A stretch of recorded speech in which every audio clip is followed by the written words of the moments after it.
பட்டுள்ளோம். பேரறிஞர் பெருந்தகை அண்ணா பிறந்திருக்காவிட்டால் நம்மளாம் இந்த ஸ்டேஜிலே இருந்திருக்க முடியாது. ஆண்டாண்டு அடிமையை தான் இருந்திருக்க முடியும். ஒரு வரலாற்று மாற்றத்துக்கு சொந்தக்காரர், ஒரு சமுதாய மாற்றத்துக்கு சொந்தக்காரர், ஒரு ஜனநாயகத்துடைய சீர்திருத்தத்துக்கு சொந்தக்காரர் பேரறிஞர் பெருந்தகை அண்ணா அவர்கள். போப்பாண்டவரை போய் சந்திச்சார். போப்பாண்டவருக்கு திருக்குறள் நூலை அவருக்கு பரிசாக வழங்கிய அந்த பெருமைக்குரியவர் பேரறிஞர் பெருந்தகை அண்ணா என்பதை பெருமையோடு சொல்லிக்கொள்ள கடமைப்பட்டுள்ளது. காலம் கொண்டு சென்று விட்டது. 1969 பிப்ரவரி 5ஆம் நாள் கொண்டு சென்று விட்டது.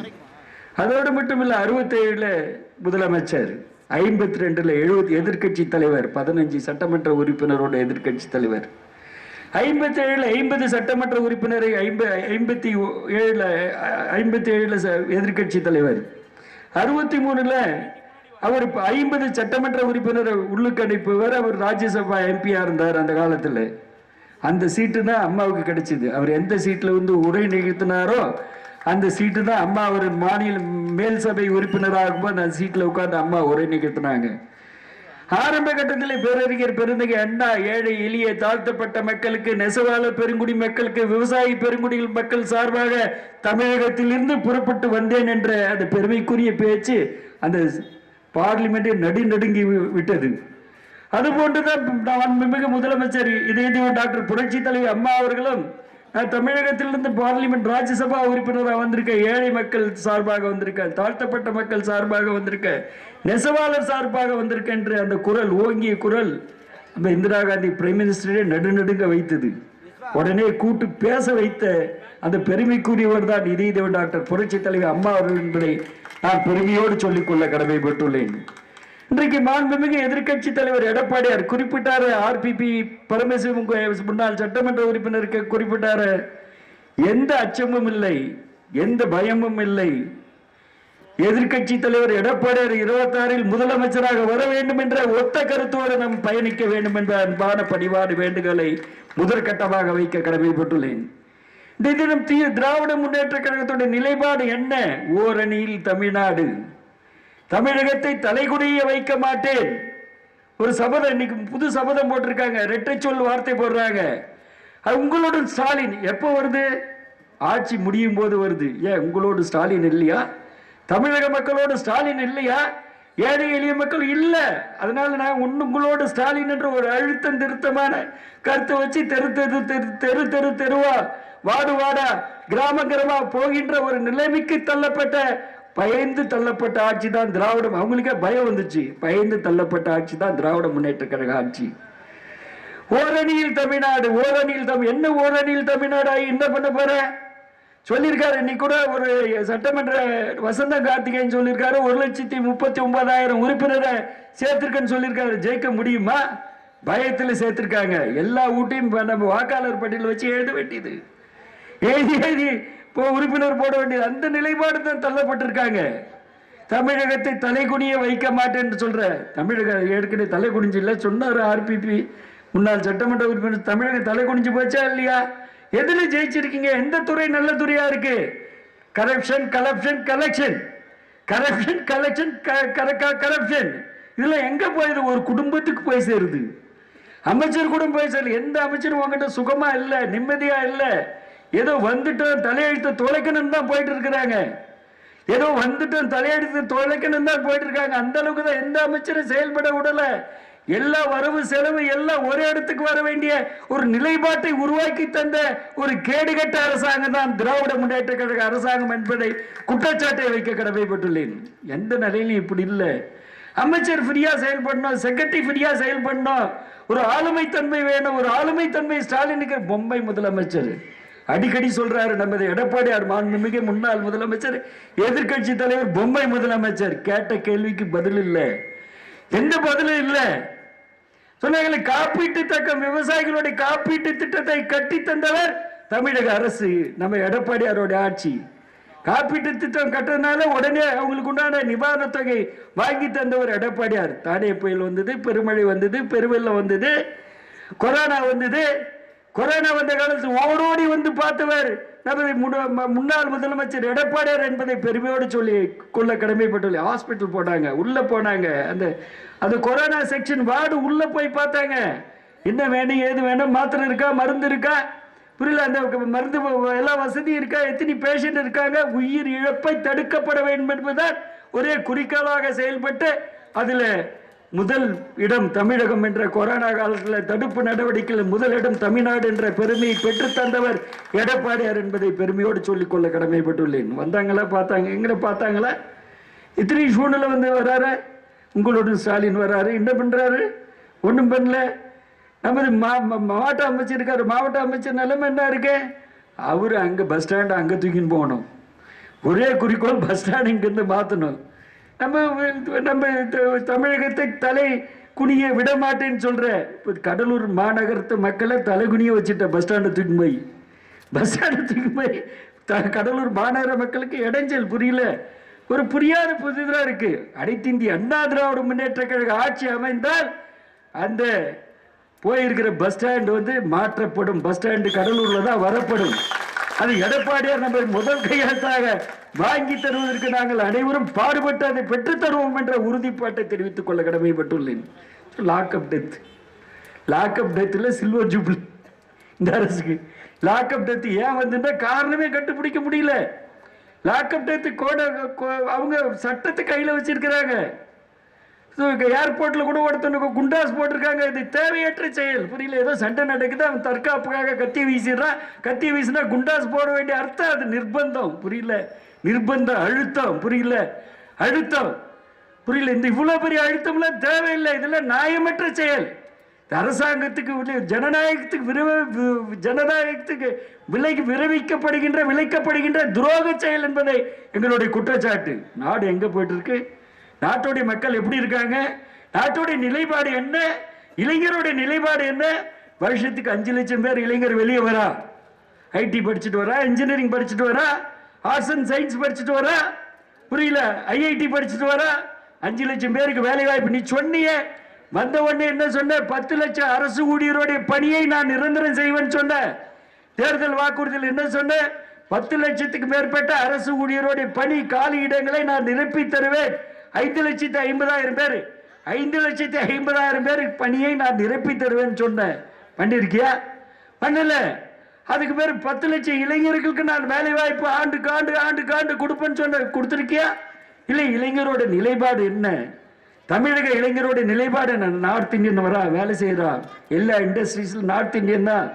எங்கேயும் இல்லை. 70% 80% வந்து தமிழக மக்களுக்காக வேலை தர்றேன்னு இந்த எம்என்சி கம்பெனிக்கு, மல்டிநேஷனல் கம்பெனி, வெளிநாட்டில் இருக்கிற கம்பெனிக்கு நாங்கள் ஒப்பந்தம் போடும்போதே சொல்லுவோம் 50% 70% இங்கே இருக்கிற இளைஞருக்கு வேலை வாய்ப்பு கொடுக்கணும், மீதி தான் நார்த் இந்தியன் உங்க எக்ஸ்பீரியன்ஸ் ஹேண்டை வச்சுக்கணும்னு சொல்லுவோம். அந்த நிலைப்பாடுலாம் இல்லை. இப்போ சிங்கிள் விண்டோ சிஸ்டம் யார் கையில் இருக்கு? ERP ராஜா கையில் இருக்கு. எங்க ஆட்சி போயிருக்கும் போது சிங்கிள் விண்டோ சிஸ்டம் யாருக்கிட்ட இருந்தது? முதலமைச்சர் எடப்பாடியார்கிட்ட இருந்தது. எடப்பாடி சிங்கிள் விண்டோ சிஸ்டம் தான். எம்என்சி கம்பெனி, மல்டிநேஷனல் கம்பெனி, பல்வேறு இண்டஸ்ட்ரீஸ் வந்துட்டா உடனே ஏக்தம் 30 டேஸ்ல சைன், கிளியரன்ஸ், எல்லா கிளியரன்ஸும் ரெடி. போய் இண்டஸ்ட்ரி லேர்ன் பண்ணிக்கலாம். புரியல, அந்த மாதிரி சூழ்நிலை உருவாக்கி தந்தவர் எடப்பாடியார் முதலமைச்சர். ஏதோ சொல்றாங்க, நாம் குளோபல் இன்வெஸ்டர்ஸ் மீட் நடத்தின 3,03,000 கோடி ரூபாய்க்கு இன்வெஸ்ட்மெண்ட் கொண்டாந்த, கிட்டத்தட்ட 304 நிறுவனம் கொண்டாந்தேன். இன்னைக்கு அதை தங்கமணி என்ன பண்றாரு? கிட்டத்தட்ட 98 நிறுவனம் கொண்டாந்து 2,48,000 கோடி ரூபாய்க்கு 92 நிறுவனம் கொண்டு வந்தாரு. 92 நிறுவனம் கொடுத்து 2,48,000. இதெல்லாம் வந்து நாங்க இருக்கும்போதே ஆல்மோஸ்ட் 40% முடிச்சுட்டு வந்தோம். 40% முடிச்சுட்டு 40% மேல 50% முடிச்சுட்டோம். சில கம்பெனிலாம் ரன் பண்ணிட்டு இருந்தது, அப்பெல்லாம் முடிகிற கட்டத்தில் இருந்தது. அப்புறம் 2 வருஷத்துல முடிஞ்சிருக்கோம் எல்லாம். இப்ப ஸ்டாலின் சொல்றாரு, வெளிநாடு போகும்போது என்ன சொல்றாருன்னா, 10,32,000 கோடிக்கு முதலீடு வந்திருக்கு, 922 கம்பெனி வந்திருக்கு, கிட்டத்தட்ட 32 லட்சம் பேருக்கு வேலை வாய்ப்பு வந்திருக்கு, 77% வேலை வாய்ப்பு நான் முடிச்சிட்டேன்றாரு. இது அப்பட்டமான பொய். ஒரு பொய்யை மீண்டும் மீண்டும் மீண்டும் மீண்டும் மீண்டும் மீண்டும் பொய்யை சொன்னா நாட்டு மக்கள் நம்பக்கூடிய செயலா இருக்கு. புரியல, நாட்டு மக்கள் நம்பக்கூடிய வந்திருக்காது. எக்ஸிஸ்டிங் கம்பெனி ஃபார் எக்ஸ்பென்ஷன் தான். தொடக்கப்பட்ட கம்பெனி, இருக்கின்ற கம்பெனி. இப்போ டெல்டா எலக்ட்ரானிக்ஸ்னு ஒரு எலக்ட்ரானிக்ஸ் கொண்டாந்தோம் குருகரப்பள்ளியில். நாங்கள் டெல்டா எலக்ட்ரானிக்ஸ் 5,000 கோடி ரூபாய். அதுக்கு லேண்ட் ஹோல்டு ஃப்ரீ கொடுத்துருக்கோம். நிலம் வந்து அவனுக்கே சொந்தம் கொடுத்துருக்கோம். கொரியன் கம்பெனி லேண்ட் ஹோல்டு ஃப்ரீனா கொரியன் கம்பெனிக்கு 100 ஏக்கர் நிலத்தை ஃப்ரீ கொடுத்துருக்கோம். அந்த 100 ஏக்கர்ல 2000 கோடி ரூபாய் எக்ஸ்பென்ஷன் பண்றான். அந்த எக்ஸ்பென்ஷன் கம்பெனிக்கு போய் அடிக்கல் நாட்டுறாரு அவர் கொண்டு வந்த மாதிரி. அது கொண்டு வந்தது எடப்பாடியார். 5000 கோடி ரூபாய் கொண்டு வந்தது எடப்பாடியார். 5000 பேருக்கு வேலை வாய்ப்பு. அது டைம் எக்ஸ்பென்ஷன் பண்றான். அதுதான வழியா மற்ற ஓசூர்ல போய் குளோபல் இன்வெஸ்டர்ஸ் மீட் நடத்துறேன்னு 24,000 கோடி ரூபாய் கொண்டாந்துருக்காரு. 24,000 கோடி ரூபாய் கொண்டு வந்த கம்பெனியில எந்த கம்பெனி கொண்டு வந்திருக்கா, எவ்வளவு ரூபாய் கொண்டு வந்திருக்கா, என்ன விஷயம் சொல்லிட்டு வெள்ளை அறிக்கை கேட்டுதான் முதலமைச்சர் அறிக்கை விடுறாரு, எடப்பாடியார் அறிக்கை விடுறாரு. இதுவரையில வெள்ளை அறிக்கை கொடுக்கல, வெள்ளை அறிக்கை கொடுக்கல, பொய்யா புழுகுறாங்க. இன்னைக்கு ஒரு அந்நிய நேரடி முதலீடுனா எஃப்டிஐ எவ்வளவு வந்திருக்குன்னு கேட்டா 68,570 கோடி ரூபாய், 507 கோடி ரூபாய் தான் வந்திருக்கு எஃப்டிஐ. எஃப்டிஐ எவ்வளவு வந்திருக்குன்னா எங்க காலத்துல கிட்டத்தட்ட 1,40,000 கோடி ரூபாய் எஃப்டிஐ வச்சிருந்தோம் நாங்க. வந்து கிட்டத்தட்ட ஒரு 7 வருஷத்துல வந்தது எங்களுக்கு. இப்ப 4 வருஷம் ஆரம்பிச்சு 68,577 கோடி ரூபாய் தான் வந்திருக்கு. இதை கொண்டாந்துட்டு நான் 77% முந்துட்டேன். 10,32,000 கோடி ரூபாய்க்கு ஒப்பந்தம் பண்ணியிருக்கேன். இப்போ போயிட்டு வந்தாரு, ஸ்பெயின் போயிட்டு வந்தாரு, ஸ்பெயின் போயிட்டு வந்தாரு, ஜப்பான் போயிட்டு வந்தாரு, சிங்கப்பூர் போயிட்டு வந்திருக்காரு, ஐக்கிய எமிரேட்ஸ் போயிட்டு வந்தாரு, துபாய் போயிட்டு வந்தாரு. துபாய் போயிட்டு வந்து 17,000 கோடி ரூபாய் நான் கொண்டாந்து வந்தாரு. 17,000 கோடி ரூபாய் கொண்டாந்து கிட்டத்தட்ட 18,000 பேருக்கு வேலை வாய்ப்புனாரு. அதனோட நிலைப்பாடு என்ன? அதுதான் எங்களுடைய வெள்ளை அறிக்கை வேணும்னு கேட்கிறோம். அதுக்கடுத்து இப்ப ஜெர்மன் போயிட்டு வந்தாரு, லண்டன் போயிட்டு வந்தாரு. லண்டன் போயிட்டு வந்து 15,607 கோடி ரூபாய் கொண்டு வந்தாரு. 607 ரூபாய் கொண்டு வந்து இன்ன கம்பெனி கொண்டு வந்திருக்கேன், எங்க கொண்டு வந்திருக்கேன், எப்ப போடுவேன், அதுக்கு லாஸ்ட் டைம் கவர்மெண்ட் முடிய போது எந்த அரசு அதிகாரியும் வந்து கையெழுத்து போட மாட்டான், சிக்கல் தான் போட மாட்டான், எல்லாம் கையை கீழே போட்டுடுவோம். எங்களுக்கு அப்படிதான் போட்டான். ஒரு வருஷம் போட்டனால தான் நம்ம வேடச்செந்தூர்ல சிப்காட் அமைக்க முடியல. வேடச்செந்தூர்ல அண்ணனுக்கு எப்படியா ஒரு சிப்காட்டை கொண்டு கொடுக்கணும், அவர் சிப்காட்ல வரணும்னு நினைச்சு நம்ம கடுமையான முயற்சி பண்ண பிள்ளை கிட்டத்தட்ட அங்க கொண்டு நம்ம லோட்டஸ் ஷூவேர் கம்பெனி போடணும், நைக்கி ஷூவேர் கம்பெனி போடணும். போட்டால் 25,000 பொம்பளை பிள்ளைங்களுக்கு வேலை வாய்ப்பு கிடைக்கும். அது SEZ ஸ்பெஷல் எக்கனாமிக் ஜோனா மாற்றணும், மாற்றி கொண்டு போய் போடணும். எவ்வளோ கடுமையான முயற்சி பண்ணும். கடைசி டைம் 6 மாதம் டைமில் IAS ஆஃபீஸர் செக்ரட்டரி எல்லாம் கையை கீழே போட்டான். ஆனால் நடக்கலை. இப்போ எல்லா IAS ஆஃபீஸரும் செக்ரட்டரியெல்லாம் கையை கீழே போட்டுருவேன். எனக்கு ஏண்டா பயம்? அடுத்த ஆட்சி ஆறுதோ? எனக்கு ஏண்டா பயம்? அடுத்த ஆட்சி எடப்பாடியார் ஆட்சி, அடுத்த ஆட்சி எடப்பாடியார் ஆட்சி வந்தா விட்டா நோட்டிட்டு வர நம்மள. புரியல? எந்த இல்லீகலும் பண்ணக்கூடாது, எல்லாம் எந்த இம்மாரலும் பண்ணக்கூடாது, எந்த வயலேஷன் இருக்கக்கூடாது, எந்த இது கையூட்டு இருக்கக்கூடாது என்ற மாதிரி முடிவில் இருப்பா. புரியல? ஆட்சி முடியிருக்கிறது IAS பியூரோக்ராட்ஸ் IAS ஆஃபீஸர் அப்படிதான் இருப்பாங்க. அந்த சூழ்நிலை தான் இப்போ போயிட்டு இது பண்றேன் உங்களோட ஸ்டாலின். புரியல? இந்த மாதிரி ஒரு திட்டத்தெல்லாம் போட்டுட்டு ஊரு பூரா சுத்திட்டு இதுல இருந்து உனக்கே நம்பகத்தன்மை இல்லை. இங்க வராங்களா போறாங்களா, ஏதோ 10 பேரை கூப்பிடுறா, 5,000 ரூபாய் காசு வாங்கினா அங்க கூட்டத்தை கூட்டி நிற்கிறா. அண்ணாவை எப்படி உங்களுக்கு தெரியும்? இதுவரையிலும் தெரிஞ்சது அவங்களுக்கு அண்ணாவை இன்னைக்குதான் தெரியுது. ஊரு பூரா போர்டு வைக்கிறான், ஊரு பூரா போர்டு வைக்கிறான், வார்டு பூரா போர்டு வைக்கிறான். இதுக்கு பூரா அண்ணாவை எங்க பார்த்தாரு? MRK பன்னீர்செல்வம் சொல்றாரு 1620 இடத்துல நாங்க அண்ணாவுடைய பிறந்த நாளை கொண்டாடுவோம்னு சொல்றாரு. இங்க போன வருஷம் சொன்னையா? அதுக்கு முன்னாடி வருஷம் சொன்னியா? அதுக்கு முன்னாடி வருஷம் சொன்னியா? அதுக்கு முன்னாடி வருஷம் சொன்னியா? எப்ப அண்ணாவை தெரியும்? ஏதோ 30 விளையாடுவீங்க, போவீங்க, கும்மால் அடிப்பீங்க, கூத்து அடிப்பீங்க, போயிட்டு வருவீங்க. புரியல? அந்த சூழ்நிலை தான் வழிய மக்களுக்காக ஆற்ற வேண்டிய பணி திராவிட முன்னேற்ற கழகம் இல்லவே இல்லை. அது மகளிரும் புரிஞ்சுக்கணும், மாணவரும் புரிஞ்சுக்கணும், இளைஞரும் புரிஞ்சுக்கணும்.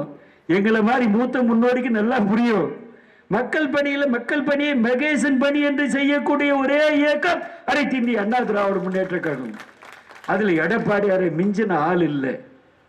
எந்த இடத்துல மக்களுடைய அழுகுரல் கேட்குதோ, எந்த இடத்துல மக்களுடைய தாக்கம் இருக்குதோ, எந்த இடத்துல மக்கள் பாதிக்கப்படுறானோ, எந்த இடத்துல மக்களுக்கு இயற்கை இடர்பாடு வருதோ அந்த இடத்துல ஓடோடி வந்து நிற்கின்ற 2 தலைமையை பார்த்திருக்கோம். ஒன்னு அம்மா, அதற்கு அடுத்தது எடப்பாடியார். வந்தாங்கள சுனாமி வரும்போது அம்மா வந்து நின்னாங்களா இல்லையா? சுனாமியுடைய தாக்கம் தனியில கிட்டத்தட்ட 600 பேர் கடலூர்ல இறந்துட்டாங்க. சுனாமியில் 600 பேர் கடலூர்ல இருந்து சுனாமியால அடிச்சுட்டே இருக்கு. அம்மா போவாதீங்க, IAS ஆபீசர் சொல்றாங்க, PA சொல்றாங்க, செக்ரட்டரி சொல்றாங்க. நோ நோ நோ, என்னுடைய மக்கள் பாதிக்கப்பட்டா நான் போய் நிக்கணும் அந்த இடத்துல. ஓடி ஓடி வந்தாங்க, ஹெலிகாப்டர்ல வந்து இறங்கினாங்களா இல்லையா? கெரோசின் கொடுத்துருமா இல்லையா? 1 லட்ச ரூபாய் பணம் கொடுத்தோமா இல்லையா? துணிமணி கொடுத்தோமா இல்லையா? அதே போல தாடே புயல், அம்மா தாடே புயல் அடிச்சிச்சு, ஒட்டுமொத்த மரமும் பாய், புரியல, விவசாய நிலம் பாய், 140 கிலோமீட்டர் தாடே புயல், உயிர் சேதம் கம்மியாயிடுச்சு, மாடு கால்நடை சேதம் அதிகம், கால்நடை சேதம் கொட்டா கிட்டாலாம் பிச்சுக்கிட்டு போச்சு, அடித்து குடிசையும் பிச்சுக்கிட்டு போச்சு, அடிச்சு ஓட்டு ஓடெல்லாம் பறந்து போச்சு, புல்லட்டோட ஆள் கவுந்தான் சொன்னாங்களே, கேள்விப்பட்ட அடுத்த நிமிஷம் இதே டாக்டர் புரட்சி தலைவர் அம்மா வந்து நின்னாங்களா இல்லையா? நின்னாங்களே. அந்த மாதிரி இயக்கம் தான் அனைத்து இந்திய அண்ணா திராவிட முன்னேற்ற கழகம்.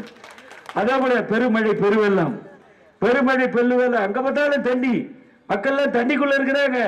நம்ம எடப்பாடியார் ஓடோடி வந்து பார்த்தாரா இல்லையா? ஓடோடி பயிர் சேதமா, ஊடு சேதமா, கால்நடை சேதமா, பேரிழப்பா, புரியல, அந்தந்த பகுதி மக்கள் பாதிக்கப்பட்டாங்களா?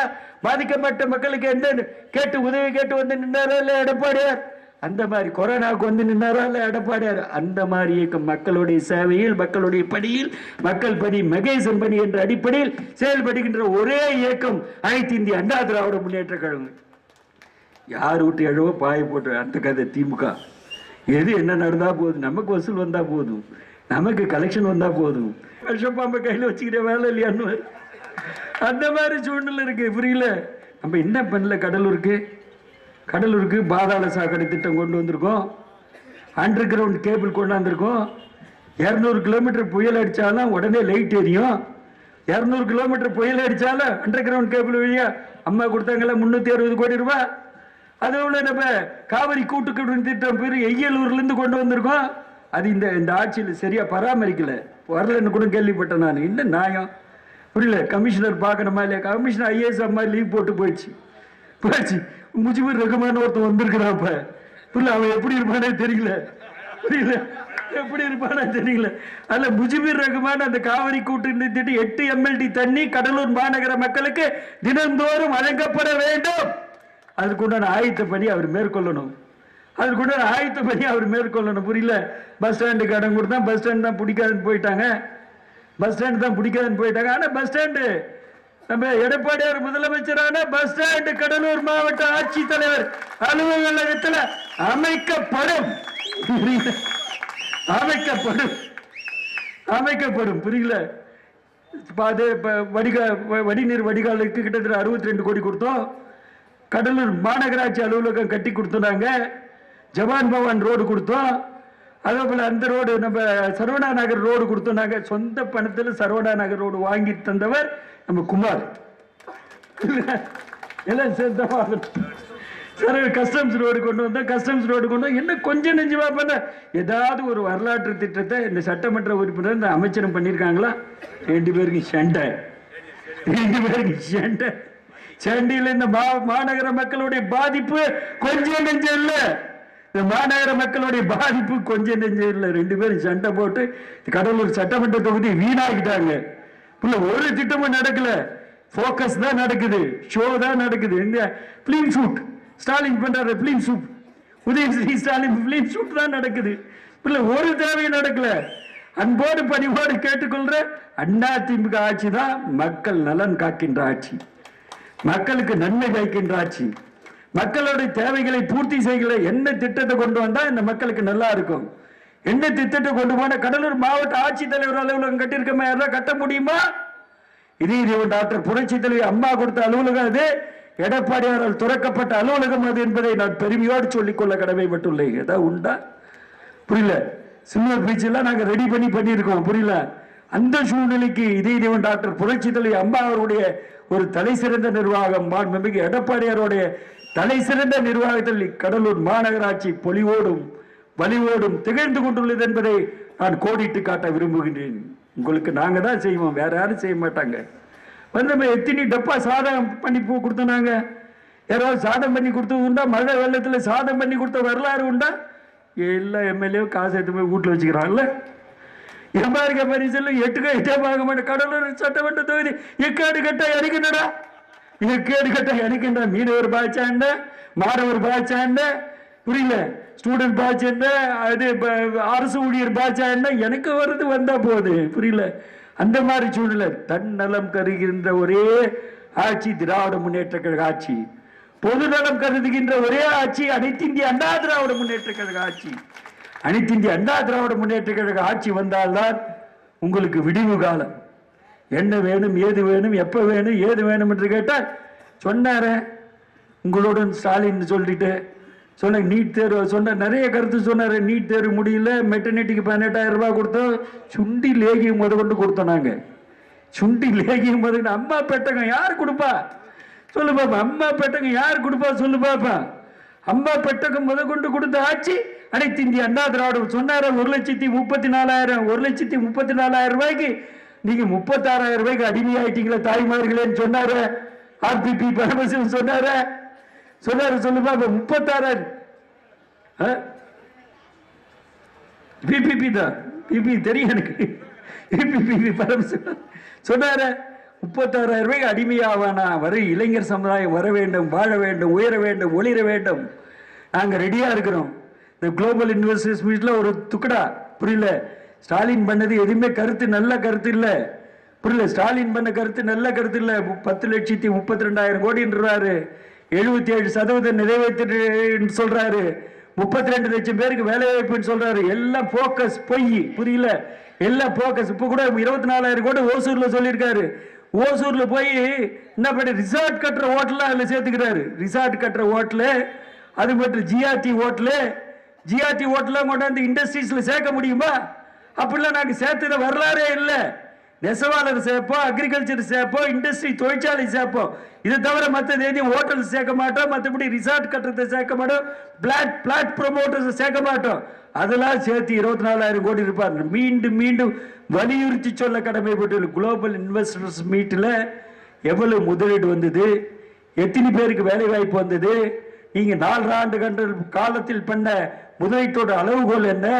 ஃபாரின் ட்ரிப் 4 தடவை போயிருக்கீங்க, ஒரு தடவை 3 தடவை போயிட்டு வந்து கிட்டத்தட்ட 17,300 கோடி ரூபாய் இன்வெஸ்ட்மெண்ட் வந்துன்றீங்க.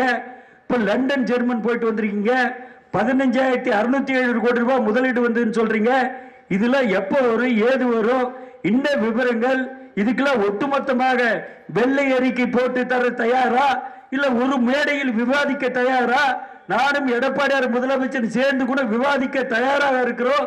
ஏன் பொய்யான வாக்குறுதியை கொடுத்து ஒட்டுமொத்த தமிழக மக்களையும் இளைஞர் சமுதாயத்தை ஏமாற்றுகின்ற ஒரு நிலைப்பாடு திராவிட முன்னேற்ற கழகம் எடுத்திருக்கிறது. நாங்கள் எச்சரிக்கை கடமைப்பட்டுள்ளோம்.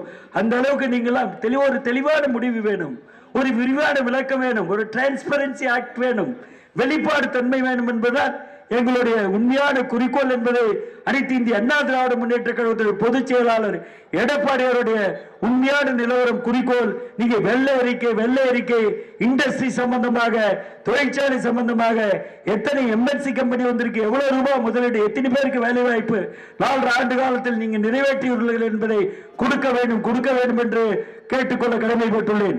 இது டாக்டர் புரட்சி தலைவர் அம்மா அவர்களும் சரி, நம் ஆளுநருக்கு எடப்பாடியார் அவர்களும் சரி, ஒரு தலை சிறந்த நிர்வாகம், ஒரு ஒப்பற்ற நிர்வாகம், ஒரு தலை சிறந்த நிர்வாக திறனுக்கு சொந்தக்காரர்.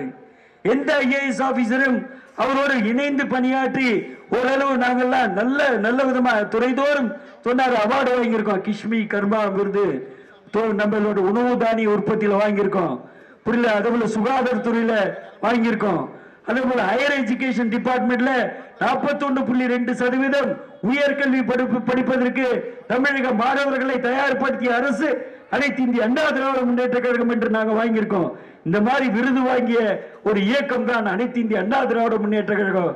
நம்ம பேர்ல அவங்க லேபிள் ஒட்டி ஓட்டுறாங்க, நம்ம பேர்ல திராவிட முன்னேற்ற கழக ஆட்சி லேபிள் ஒட்டி ஓட்டுறாங்க. நம்மளாம் அத்தனை காலேஜ் கொண்டு வரலன்னா 41.2% ஹையர் எஜுகேஷன்ல படிக்கின்ற மாணவ செல்வங்களுடைய அந்த குறியீடு பெர்சன்டேஜ் வந்திருக்காது. அந்த அளவுக்கு ஓட்டிட்டு இருக்காங்க. அன்போடு கேட்டுக்கொள்வதெல்லாம் வருகின்ற தேர்தல் 2026 தேர்தல் ரெட்டலை வெற்றி பெற வேண்டும். அனைத்து இந்திய அண்ணா திராவிட முன்னேற்ற கழகத்துடைய ஆட்சி முதலமைச்சர் எடப்பாடியார் வர வேண்டும்.